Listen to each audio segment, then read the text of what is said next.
Okay, let's go ahead and get started.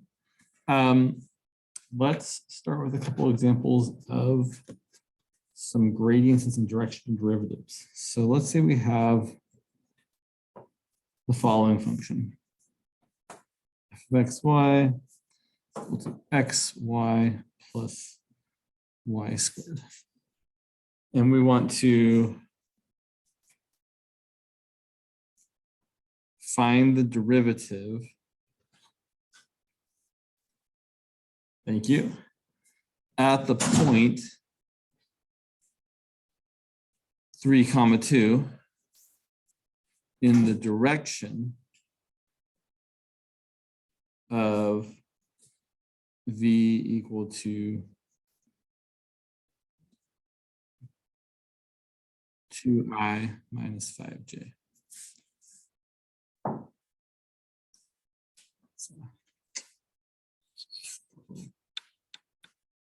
You can see that all right?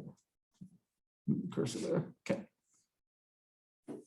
So to find the directional derivative, we have to calculate a couple things. We need, well, in fact, here's how we're going to calculate it. So to calculate, we're going to find the directional derivative of f in the direction of u is going to be the sorry, not the, well, you could do it that way. That's not the way I really want to do it. With the gradient of f at the point we're looking at, dotted with the vector u, where u is the unitized or normalized vector in the same direction as v. So note that u is just v divided by its own magnitude. Those are v's. They look kind of like u's though, sorry. So that's all we have to calculate. Here's the attendance formula, by the way, if you need it. So our gradient is the partial with respect to x. So it's going to be y in the I direction plus the partial with respect to y, which is x plus 2y in the j direction. Or if you prefer, y comma x plus 2y. Either notation's fine. Do whatever works best for you, or whatever is required. So then the gradient at the point we're looking at, 3, 2, is going to be 2, 3 plus 4, which is 7. So there's our gradient at the point we're looking at, right? Because depending on where you are on the surface, right, the gradient changes. Different points of the surface, you're going different directions to go as steeply up as possible. Okay, and then our u, well, v is 2i minus 5j. And the magnitude of v is the square root of 2 squared plus negative 5 squared, which is the square root of 29. So to find our directional derivative, we're going to calculate this vector 2, 7, dotted with the vector v divided by its own magnitude. So 1 over the square root of 29 times 2, negative 5.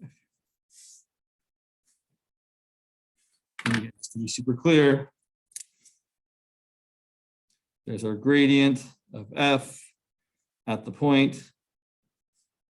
There's our division by the magnitude of v, and there is the vector v. If I'm going to dot product this, I'm going to ignore the 1 over 29. Right? That 1 over square root of 29 we can deal with at the end, or the beginning, I suppose, 1 over root 29 times the dot product of these two vectors. Well, that's going to be 2 times 2 plus 7 times negative 5.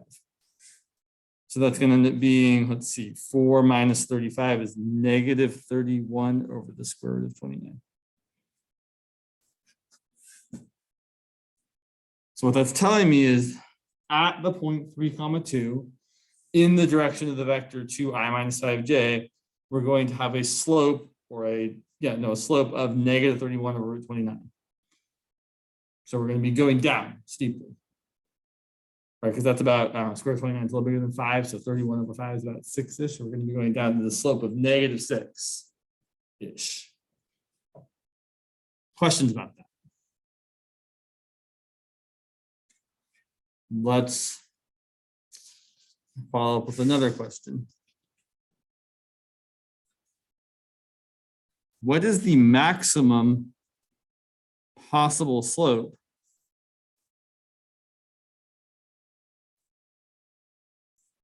at the point, 3,2?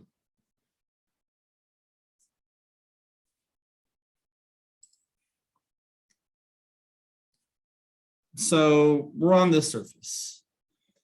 And it's not really possible for all the slopes to be negative.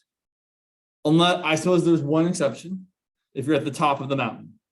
If you're at the top of the mountain, any direction you go, the slope's going to become negative very quickly. But we probably aren't at the top of it. So there's probably somewhere where the slope is positive. Definitely, right? Only negative is probably not what's going on here. How do we find where the slope, where we have the maximum slope? Or how do we find the maximum slope? Well, let's go back to how we calculate the directional derivative. So the idea here is that this is equal to the gradient of f at the point 3, 2, dotted with the vector u. We want to maximize this.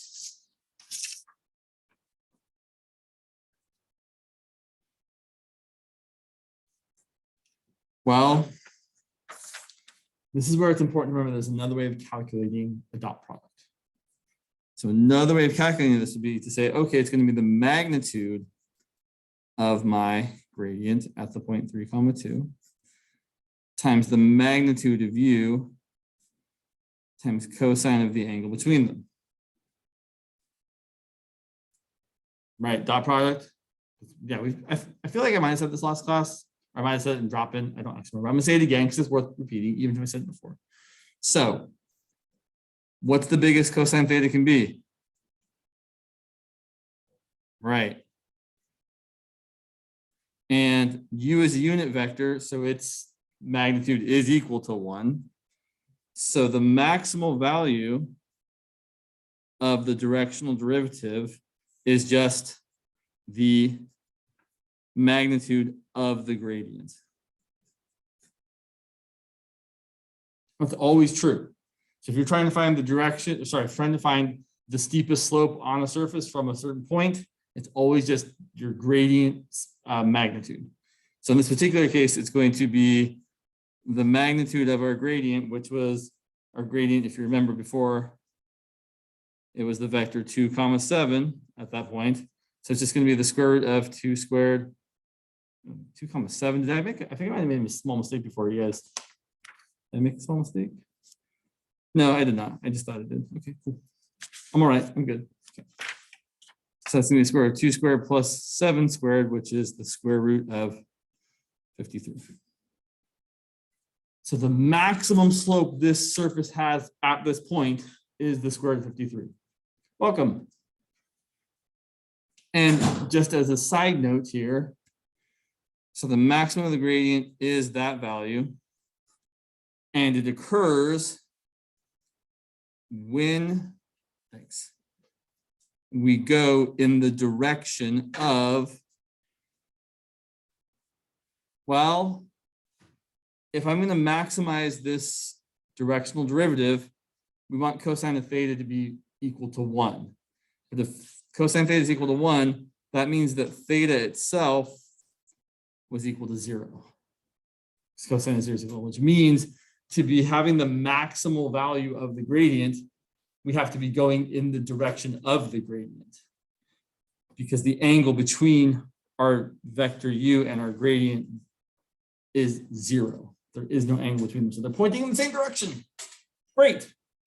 So we go in the direction of the gradient, which I would say is, now this is where things are a little dicey. Oops, sorry. The gradient is this vector. But again, we like to be we want everyone to give the same answer when we ask for a direction vector. So we're going to say that the direction is the gradient vector divided by its own magnitude. So 2 over root 53, comma 7 over root 53. So I'm going to repeat myself one more time, at least. The maximal value of the directional derivative at this point is the magnitude of the gradient. And the direction in which it is the most is the direction of the gradient. Always true.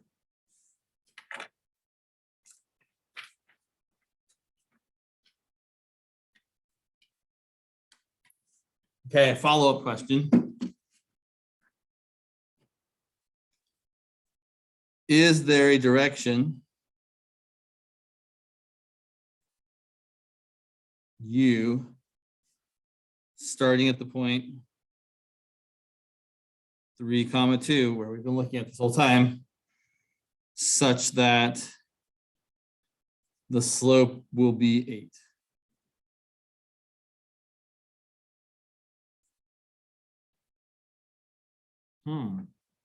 Could the slope be 8? Well, what did we say the most the slope could be was?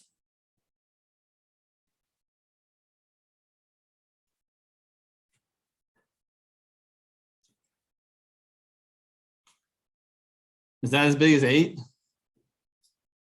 It's not, right? It's a little less than 8. It's 8 to the square root of 64. So the answer is no. The maximal slope is square root of 53. You could also ask a similar question. Is there a place where the slope could be as negative 8? And the answer is no for the same reason. The maximal slope is 8. The most negative slope is -8, because you basically just say instead of going up in this direction with the slope, sorry, if the maximal slope is the square root of 53 going right that way, then you turn around and the maximal negative slope is negative root 53. So it's kind of the extreme. Is there a direction where the slope is 0?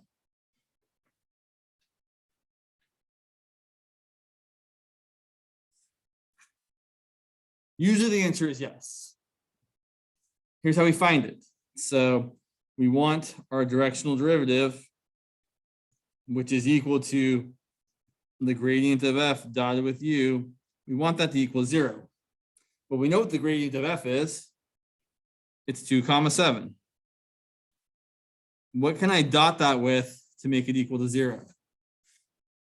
I can think of 2 good choices.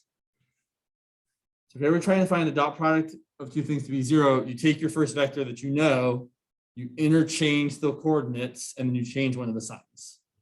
So you could say either -7, 2 or 7, -2. Both of those would work as directions where the dot product would be 0. So our direction would be that vector divided by its own magnitude. So -7 over the square root of 53, 2 over the square root of 53. And not surprisingly, these vectors are perpendicular to each other. Right? If their dot product is 0, that means the angle between them had to have been 90 degrees. Right? That's the only way that this amount ends up equaling 0. If the magnitude times the magnitude times cosine of theta is 0, this is the part that had to be 0. There's no other choice. So this vector is perpendicular to the gradient. Where did you go? Sorry.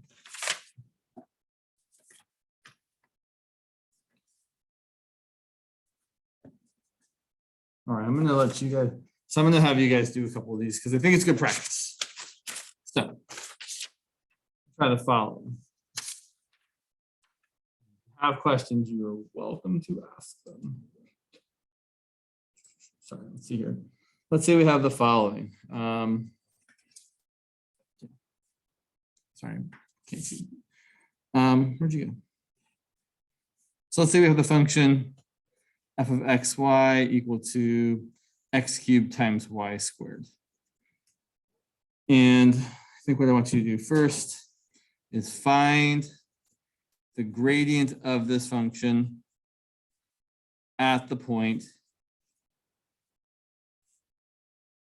2 comma negative 1. So do that first.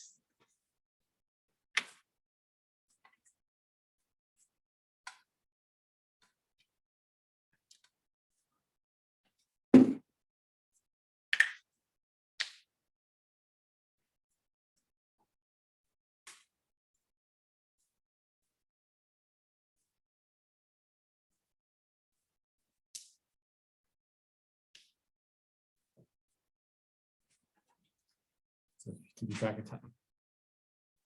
45 more seconds.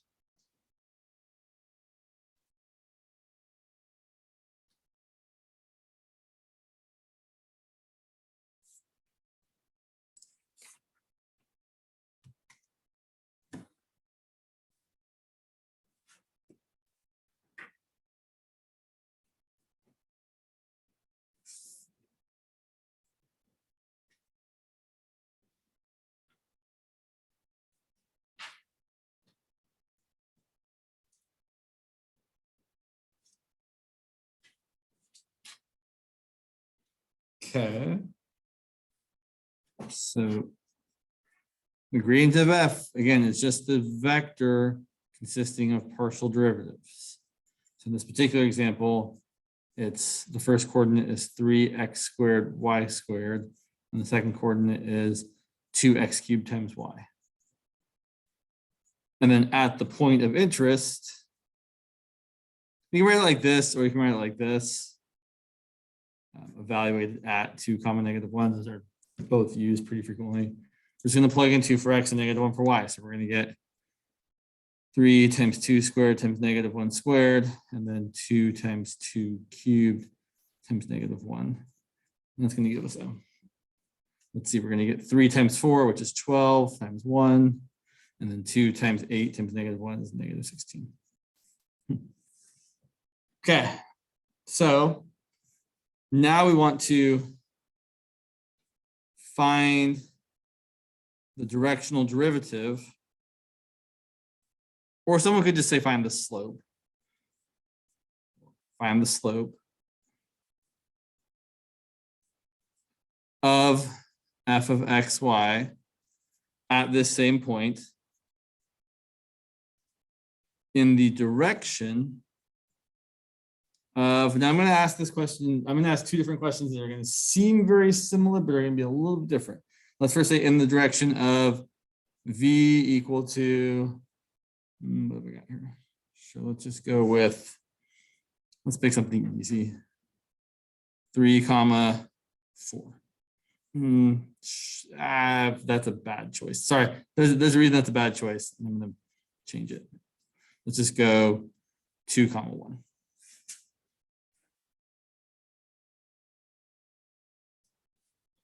So you all need to find this.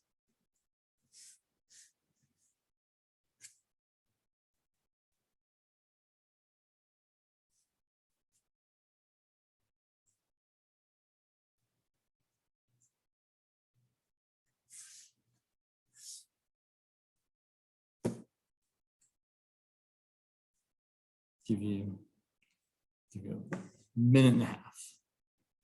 Probably too much time.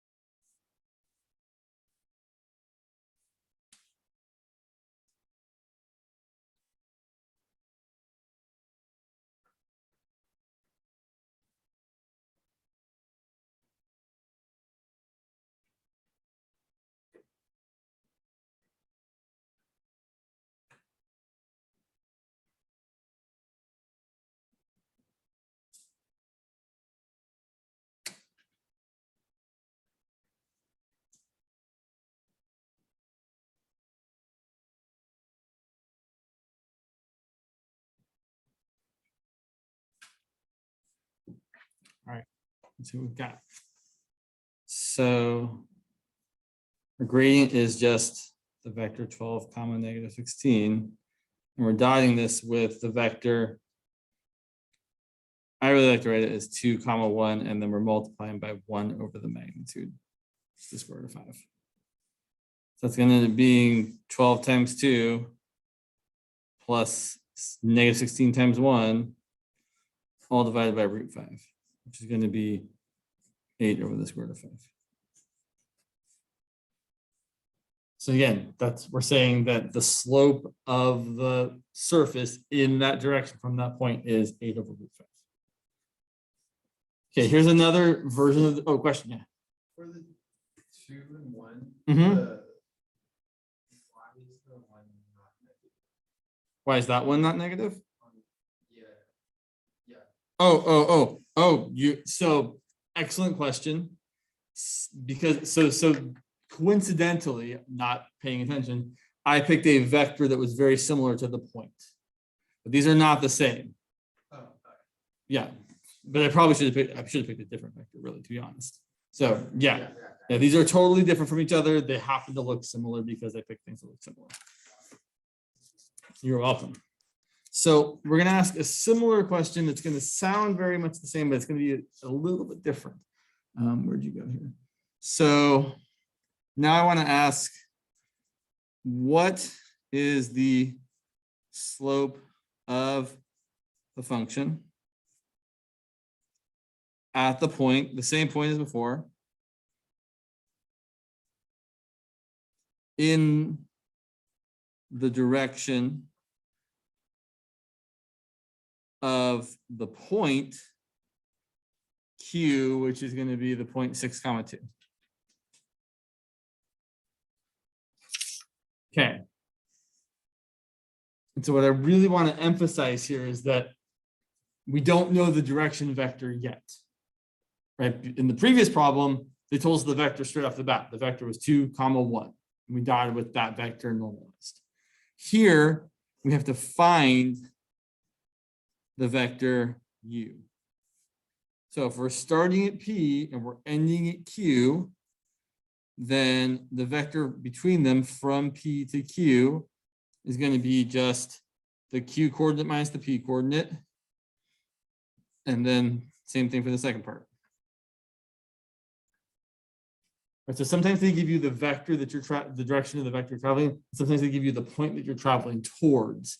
And you have to remember that you're starting at whatever point you're starting at. So that vector is going to be the vector 4 comma 3.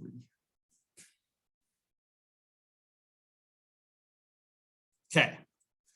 So then my vector u is going to be that vector 4 comma 3 times 1 divided by the magnitude, which is going to be 5, because it's your typical 3, 4, 5 Pythagorean thing. And square root of 4 squared plus 3 squared is the square root of 25, which is 5. So then our directional derivative here is going to be gradient of f dotted with u. Our gradient from before was 12 comma negative 16, I believe. Yes. And here we're getting 4/5 comma 3/5. I know it's atypical. I don't usually do it that way. And when we dot these together, we get 12 times 4/5, which is 48/5, minus 16 times 3/5, which is also 48/5. So we end up getting 0, which means something. It means that this vector, this direction that we're going in, happens to be perpendicular to our gradient, which again isn't surprising. I mean, literally, their dot product is 0. They are perpendicular. So, yeah.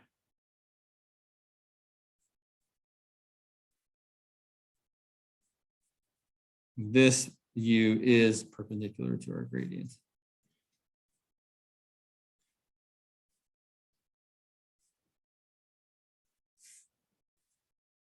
I have 3 comma, sorry, not 3 comma 2 comma negative 1. Apologies. Sorry, that's the previous point we were using.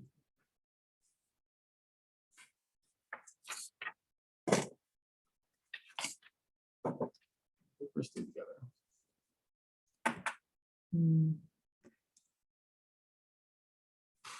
So let me ask one more question.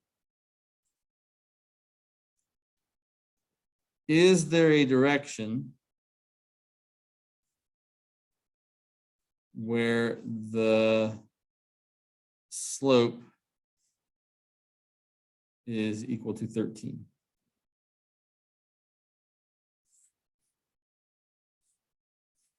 Maybe. So this question is always really about just what the maximum is. So basically, if your maximum slope is more than that, then yes, the answer is yes. Because if you think about it, unless, well, I should say, unless you have a function that is weirdly discontinuous somehow, which it certainly isn't, right? Our function, just to remind you, our function is x squared times, sorry, what is it? Yeah, x squared times y cubed.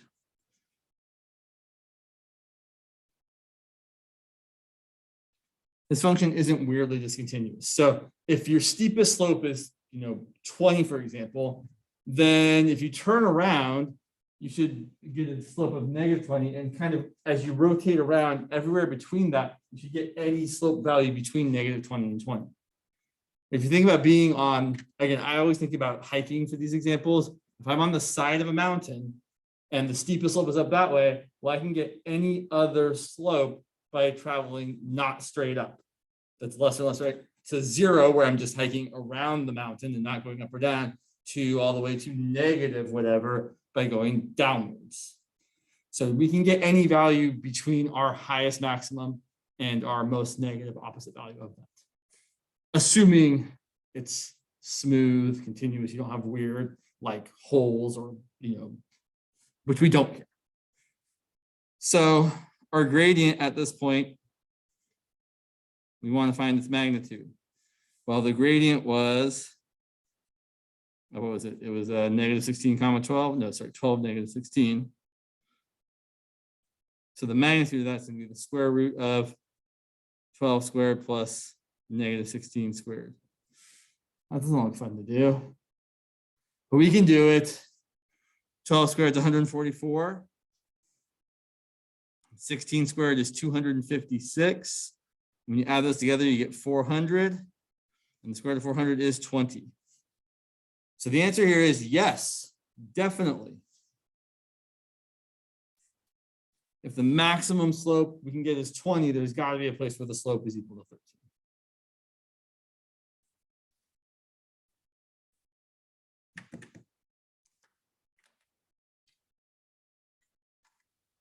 I suppose I should ask you all.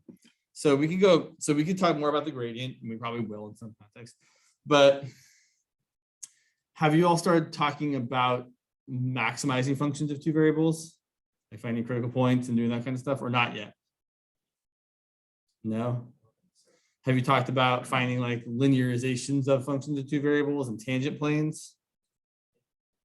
Tangent planes, yeah, okay. Okay, so we'll go in that direction first, and then depending on how much time we have, we may talk about that thing, because I imagine you will talk about the other thing next week. So let's see here. Let's go and go that way. Yeah.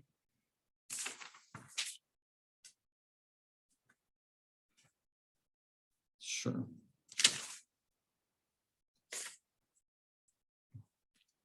Let's look at an example that's one I'm capable of drawing. So suppose,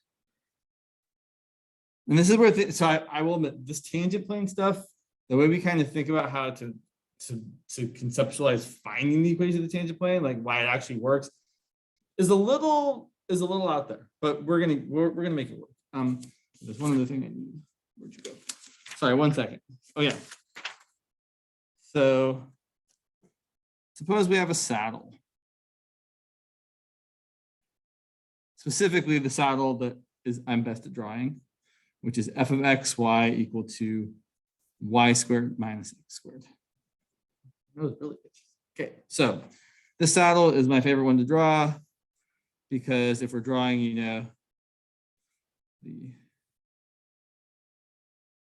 the x, y, z coordinate system, you have an upward opening parabola in the yz plane.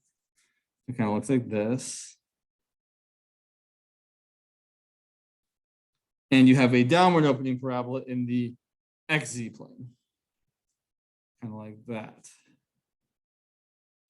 And then you have lots of ways of drawing this.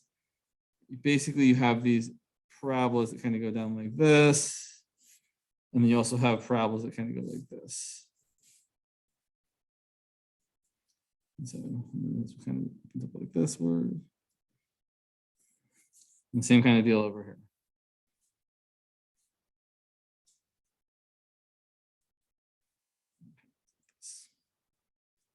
So there's our saddle. And there's lots of interesting traces. We can trace like that and go back like that. And trace like that.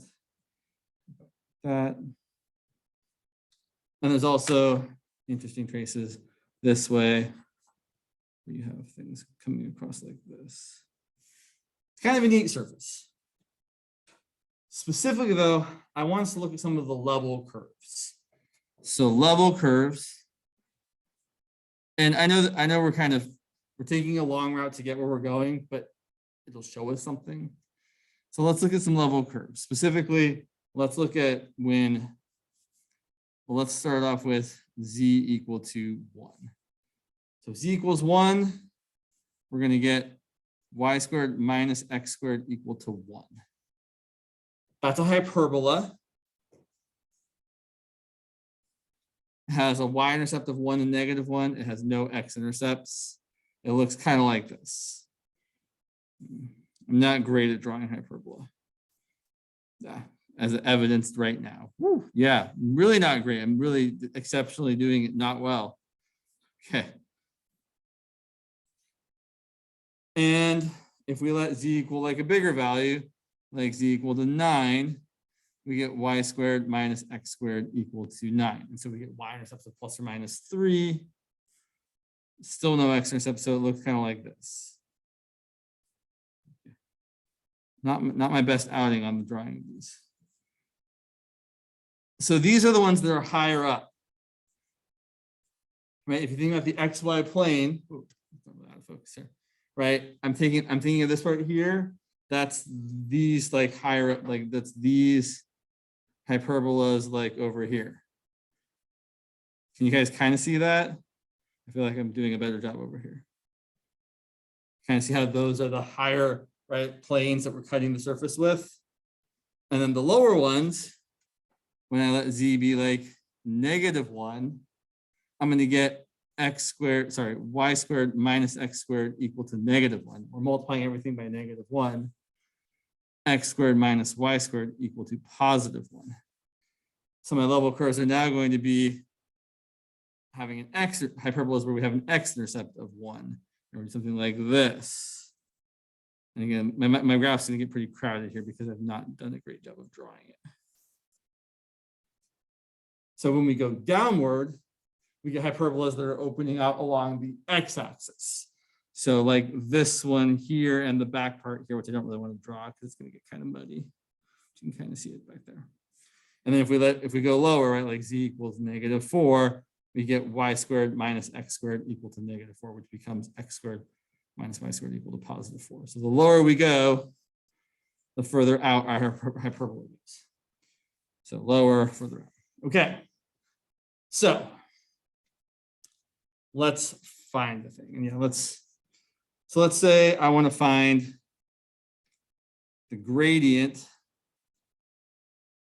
at the point 4, 5.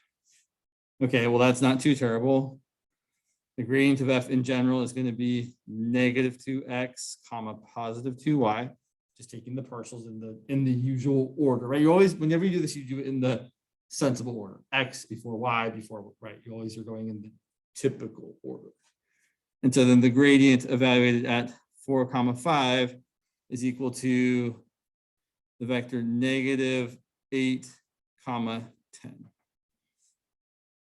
Which we could normalize if we wanted to. If we really need to normalize it. So here's what I want to show you. So this point here, we plug in x equal to 4 and y equal to 5. Our function value of 4, 5 is 25 minus 16, which is 9. So this point is on the level curve z equal to 9, which is, this one up here. The 0.4, 5 is kind of maybe right there. Let's pretend a little. So I'm saying the vector there, the gradient vector, points in the direction of 8 back to the left and 10 up to the 10 up. So we're kind of going back and up. We're kind of going exactly that direction. And what I really, really, really want you all to see is that the gradient 1 is perpendicular to the level curve there.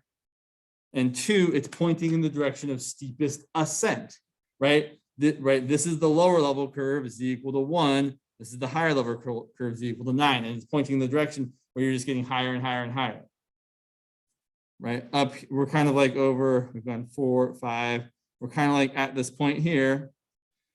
And we're pointing, oh geez, the drawings are really challenging. We're going over 4, over 5, I've gone up to the surface at 9, and then we're saying we're going in the negative x direction, so we're going in that way, and the positive y direction, so over that way. Yeah, so we're going that way. We're going kind of like that, which is shooting us up the surface like that.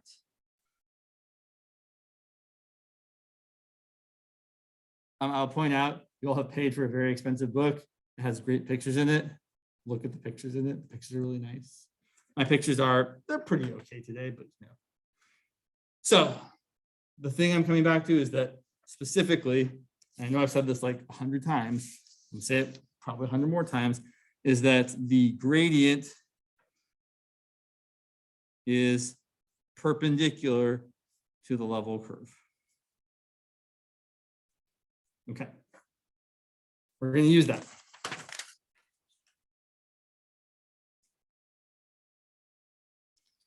Suppose now we want to find the equation of the tangent plane to the function f of xy equal to y squared minus x squared at the point we're just looking at 4, 5, 9. And I'm just going to show you, instead of trying to draw the picture myself, just look at the lovely picture I'm looking at here for a second. So here's my saddle again. Here's our point 5, 4, 9. And we're just trying to find the picture of the equation of this tangent plane. It's our whole, right, there's a whole deal. There's some tangent plane there. It might cut through the surface, but at that point right there, it is tangent to the surface. Okay, so here's where things get a little dicey. We're going to remind ourselves that the gradient of a function is perpendicular to the level curve, but we're going to extend that idea. So here's what we're going to do. We're going to say that this equation here, we're going to rewrite this. So this is going to become z equal to y squared minus x squared. And then we're going to rewrite it as y squared minus x squared minus z. And we're going to say that's our function of x comma y comma z. Which I know might feel kind of a little weird. So we're going to think of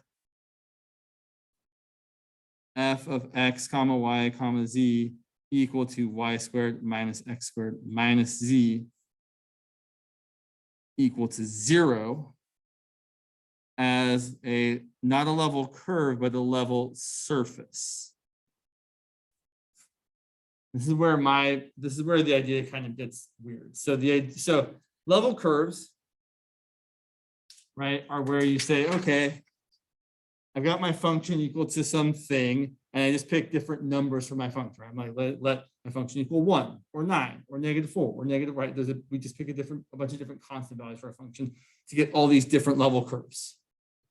And they're kind of stacked on top of each other. Okay, so now what we're going to do is we're going to extend that idea by 1 dimension. Meaning we're going to think about taking this function and setting it equal to a bunch of different constants. So imagine imagine graphing, say like y squared minus x squared minus z equal to 1, and y squared minus x squared minus z equal to 2, and y squared minus x squared minus z equal to 3, and so on. Well, each of those is a different saddle. They're just shifted up. Question. Okay, you're good. So basically, it's a bunch of saddles like stacked on top of each other. Just kind of how like these level curves are stacked on top of each other. Okay, so imagine graphing all these. We get a bunch of saddles, or whatever your surface is, but in this case, a bunch of saddles stacked on top of each other.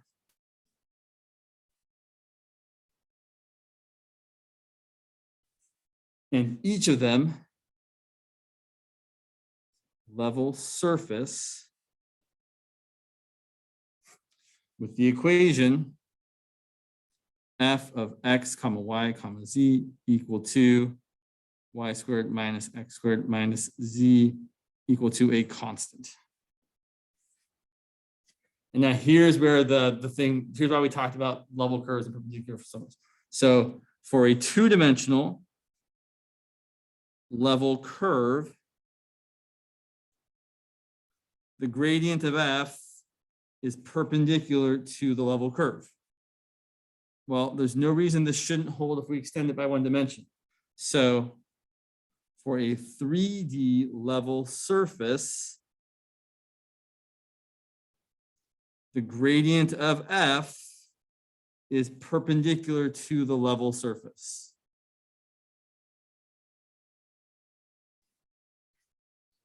So basically the idea is, so now I'm gonna use this picture again because it's a pretty good picture. Here's the idea.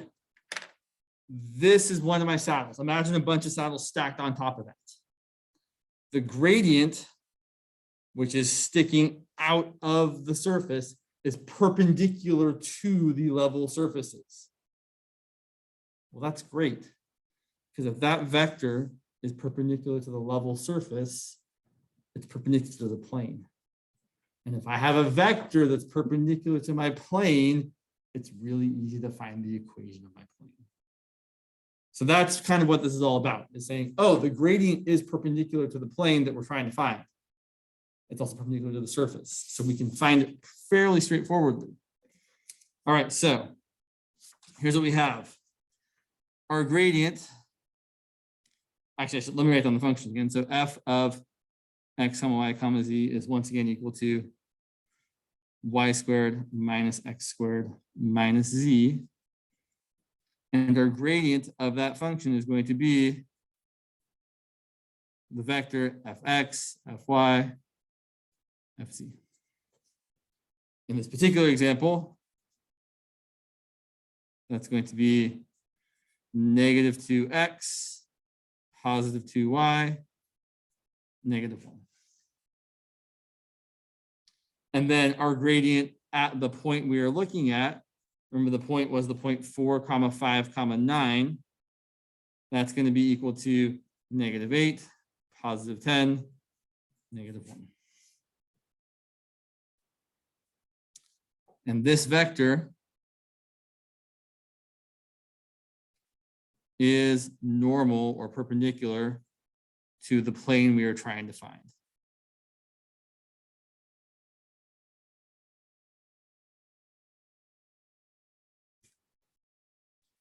Well, that's awesome. Because now we can just use those coefficients as the coefficients of x, y, and z in our plane equation. So our plane equation, there's two ways you can go about doing it. I'm going to do it in the following way. It's going to be negative 8 times x minus 4 plus 10 times y minus 5 plus negative 1 times z minus 9 equal to 0. Or if you want to write this a little more compactly, negative 8x plus 10y minus z, and then we have a plus 32 minus 50 plus 9 equals 0. to negative 8x plus 10y minus z. Let's see, that's a minus 18 plus 9 is minus 9. Or some people prefer negative 8x plus 10y minus z equals 9. So a lot of explanation to get to this thing, but this is how you can find the equation of a tangent plane. Take your surface, rewrite it so you set it equal to 0. Find the gradient of that surface at the point you're trying to find the plane tangency, and then you've got your point, you've got your normal vector. The rest is stuff we've done before. Questions, comments? Or James, what the heck did you do? This is also a fine thing to say. I'm happy to rehash the whole thing.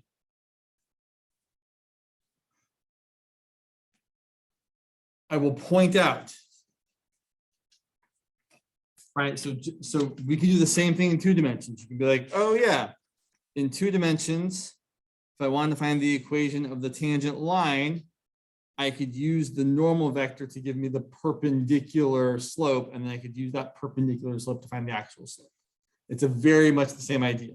It's just that in 3 dimensions, finding the coefficients of the plane is a lot harder than finding the slope of the tangent line. So that's why you really need the normal vector. In 2 dimensions, you'd be just like, oh, well, I can figure it out in different ways. I don't have to do that. But that's kind of what's going on there.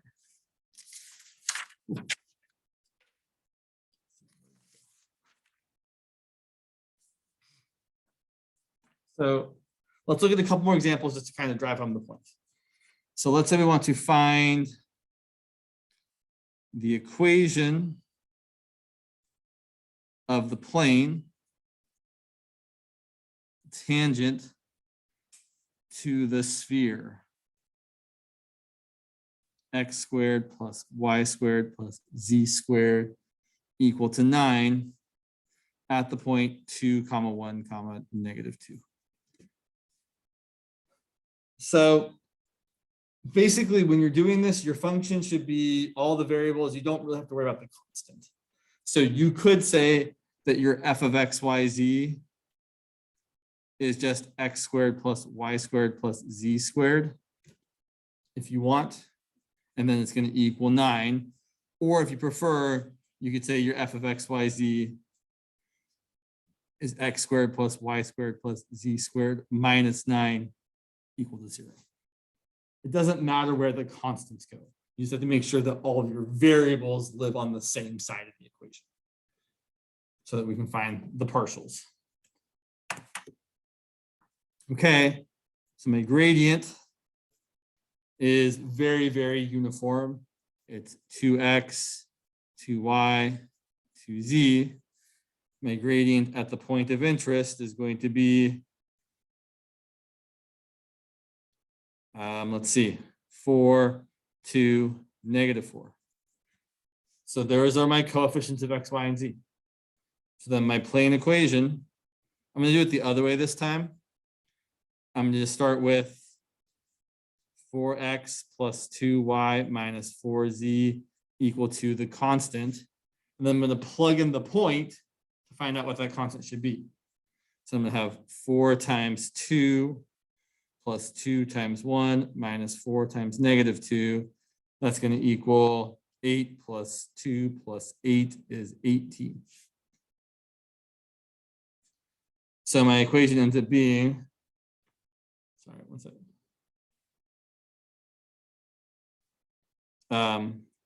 4x plus 2y minus 4z equals 18. Or since there's a common factor throughout here, I should divide both sides by that. Let me say, or preferably 2x plus y minus 2z equal to 9. It's a pretty standard thing to do. If you see that everything has a multiple of the same number, divide both sides by that number. Something to say here. Oh yeah, so just to point out, right, I found this plane equation differently than I did before. I could have done it the other way where we say 4 times x minus the x coordinate plus 2 times y minus the y coordinate plus -4 times z minus the z coordinate is equal to 0. I could have done, I know that's a little messy there. We could have done it that way instead. You get the same thing. Either way is fine, really whatever works better for you. Yeah.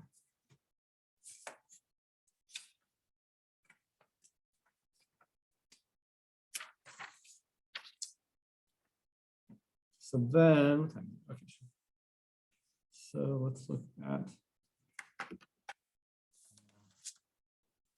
So I guess the next thing to talk about here is linearization. Have you talked about linearization? Did I already ask that question? Linearizations? Yes, no, maybe so. Okay. So let's extend this idea to the idea of linear. So just like in 21A, we can linearize things. So how much does f of x equal to x squared change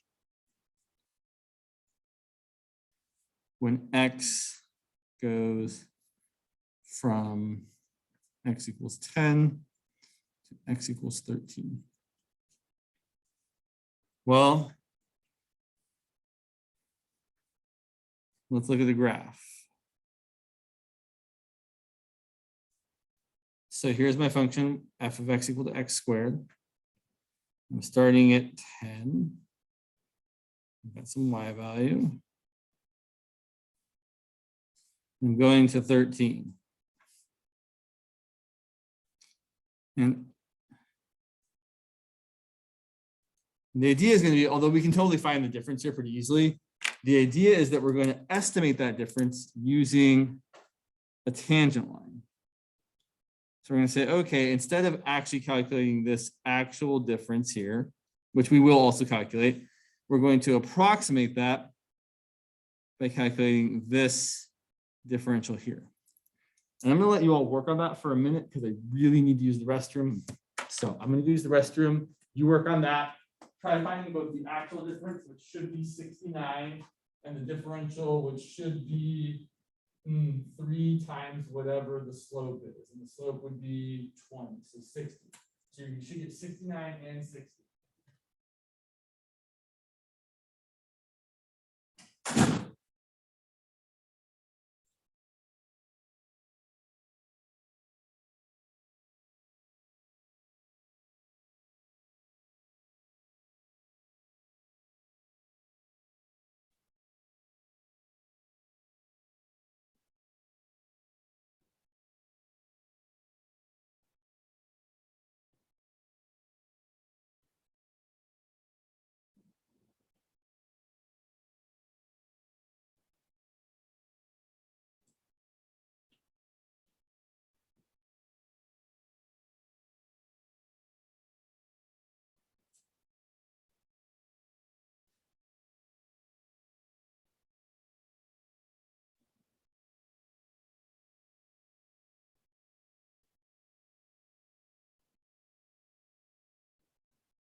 Sorry about that. So let's see what we're doing. The whole idea, well, first of all, the delta F, the actual change, is just going to be F of 13 minus F of 10, which is 169 minus 100, which is 69.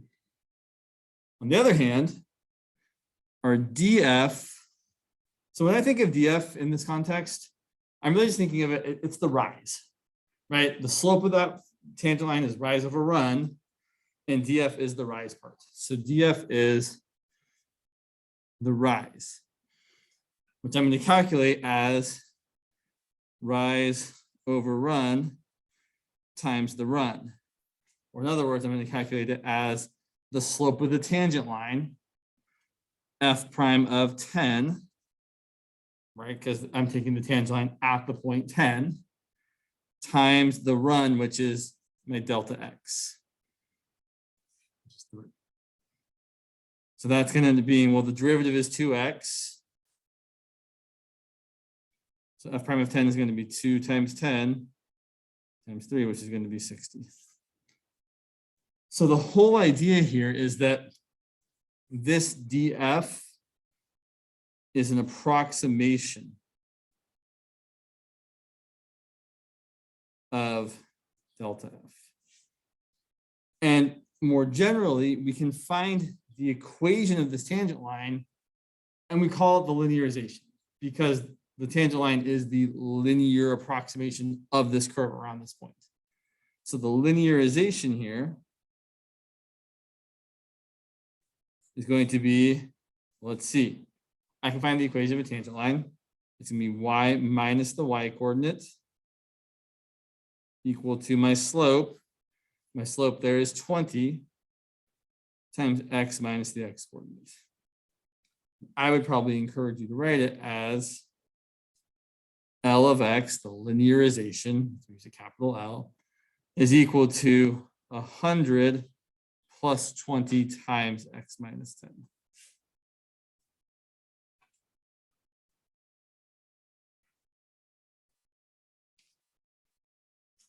And then the idea is we can use this to approximate the value at somewhere else. So we could use it to approximate what L of 13 is going to be. Well, I know that if I plug in 13 to the function, I actually get 169.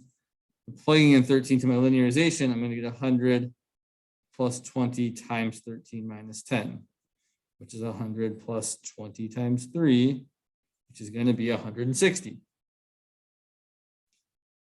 So that 160, right, that's the value we're getting right here. Instead of getting all the way up to 169, we're getting close. Now, that's not a great example in that my value 13 is kind of far away from 10. So a better example might be use linearization to approximate f of, say, 10.2. So 10.2 squared is a little harder to calculate, at least in your head. It's not like super duper impossible, but certainly 13 squared is pretty straightforward. 10.2 squared, not quite as easy. But I can throw this into my linearization and say, well, if I plug in 10.2, let's put it a little closer. Instead of going all the way up to the function and getting 10.2 squared, we're going to stop just a little bit lower and get my linearization of 10.2. So f of 10.2 is approximately the linearization of 10.2, which is going to be 100 plus 20 times 10.2 minus 10, which is going to be 100 plus, let's see, 10.2 minus 10 is 0.2, and 20 times 0.2 is 4.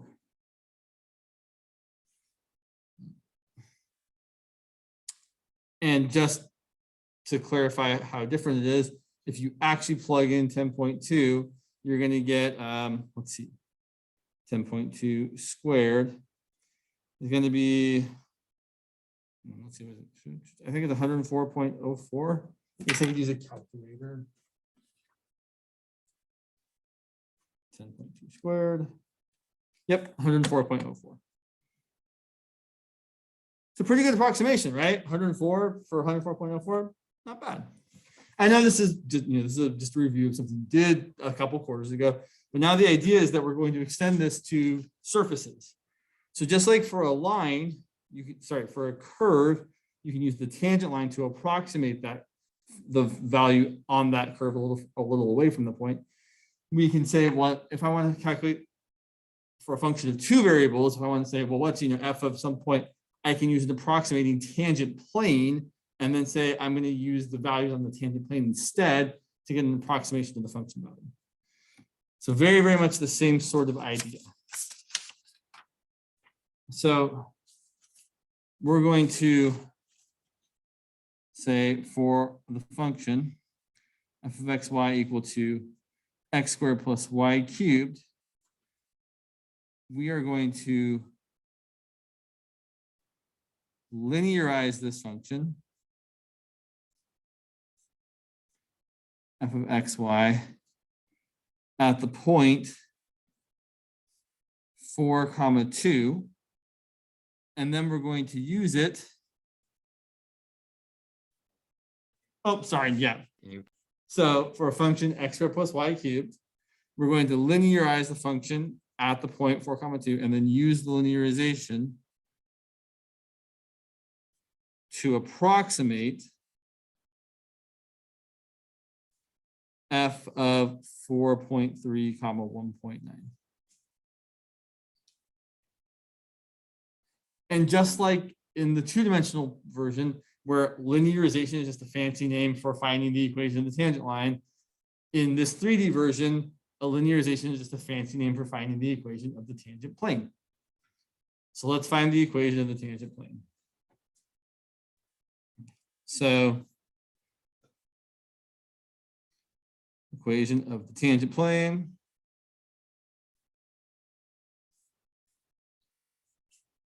So again, we have to do this thing where we find the gradient of our whole thing set equal to 0. So let's take a look. It's going to, I guess you could do it that way.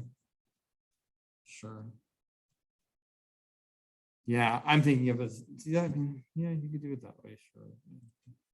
So my brain thinks of this in a totally different way than. So there's kind of so you could do it the long way.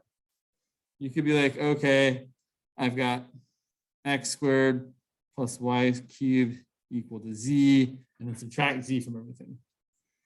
So you get x squared plus y cubed minus z equal to 0, and that's your f of x, y, z. So then your gradient of f is going to be 2x, 3y squared, negative 1. And then your gradient of f at the point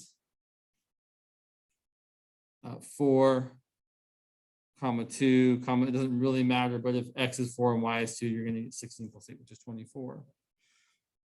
You're going to get 8, 3 times 4 is 12, negative 1. And so then the equation of your tangent plane is going to be 8x plus 12y minus z equal to your constant term. And the way you find the constant term is by plugging in your x, y, and z value, 4, 2, and 24. So 8 times 4 plus 12 times 2 minus 24 equals, let's see, 32 plus 24 minus 24 is equal to 32.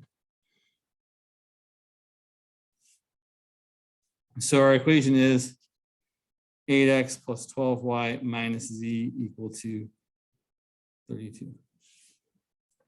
Now, a couple things. One, when we're doing a linearization, we usually solve for our dependent variables. So just like in the previous one, you could write the equation of the tangent line in the usual way. We can also solve, well, I guess that would be the same as well. We can solve this for z. So z would equal 32, z would equal 8x plus 12y minus 32. Now, here's what I want to say about this. We did this way because we just talked about finding the equation of the tangent plane this way. But there's kind of a, how do I want to say this? There's a more algorithmic way of doing it. So you can totally do this, but I feel like every time I do this, I'm kind of recreating the wheel. I'm like, okay, what do? I subtract the thing. I set it equal to 0. I take the part. I find, right? It feels like a kind of a lot to keep doing every time. So the way we typically make this easier on ourselves is by doing something very similar to the linearization in 2 dimensions. So in 2 dimensions, if you're going to find the linearization of f of x at the point a comma f of a, the typical way people remember this is it's the L of x is equal to f of a plus f prime of a times x minus a. And even though you could totally find the equation of the tangent line pretty easily every time, people just kind of like memorize it, so like boom, there it is. Well, we can do a very, very similar thing for the equation of the tangent plane. So in 3 dimensions, the linearization of a function of 2 variables at the point x naught, y naught is going to be given by the linearization of xy is equal to f of x naught, y naught plus the partial with respect to x at x naught, y naught times x minus x naught plus the partial with respect to y at x naught, y naught times y minus y naught. And I will stress here that it is virtually the same formula as that. You've got your function value at the given point plus your derivative at the point times your variable minus the point. And then you also have the other derivative because they have a function of 2 variables. But really, really, really, if you know this first formula or you recognize it, the second formula is very, very much the same thing. It's just an extension into another dimension.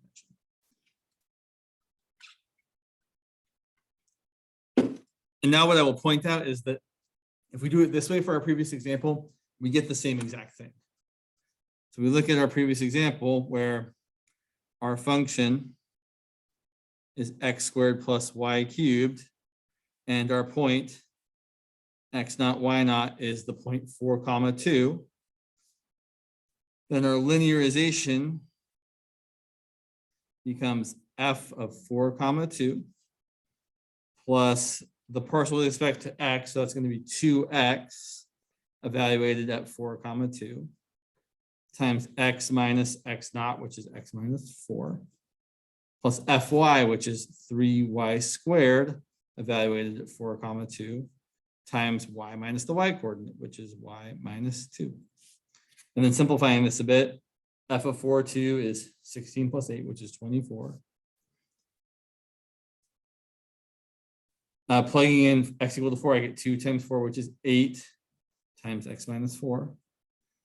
And then 3 times 2 squared is 12 times y minus 2. And although you could multiply this out and simplify it, you don't want to. Writing it this way is actually the most useful way of writing it. But I will mention it is the same, right? If you look at these 2 equations, I've got an 8x, I've got a 12y, and 24 plus negative 32 plus negative 24 is equal to the negative 32 constant out there. So they really are the same thing. And I think doing it the second way is probably easier. So now back to the question at hand, we want to use the linearization to approximate f of, what was it? 4.3 comma 1.9. So I'll point out, first of all, if you plug it into a calculator, f of 4.3 comma 1.9 is going to be 4.3 squared plus 1.9 cubed, which is going to be, let's see, 4.3 squared plus 1.9 to the third. We get 25.349. Okay. If we plug in those points to our linearization, let's see what we get. That's going to be the linearization at 4.3, 1.9, which is going to be equal to 24 plus 8 times 4.3 minus 4 plus 12 times 1.9 minus 2. And here's where I'll point out why this is better this way. So you can't really see that. Plugging in 4.3 here and 1.9 here is much better than plugging in 4.3 for X here and 1.9 for Y there. It's much easier for me to do 8 times 0.3 than 8 times 4.3. It's much easier to do Y times or 12 times negative 0.1 than it is to do 12 times 1.9. So I would definitely encourage you to not simplify this expression. So this is going to equal 24 plus 8 times 0.3 is 2.4. And 12 times negative 0.1 is negative 1.2. So I'm going to end up getting 25.2. It's a pretty good approximation. Right? We're only off by a little bit. So that's what you can do with one of the things you can do with tangent points is you can use them to approximate the value of a function of the surface at any point.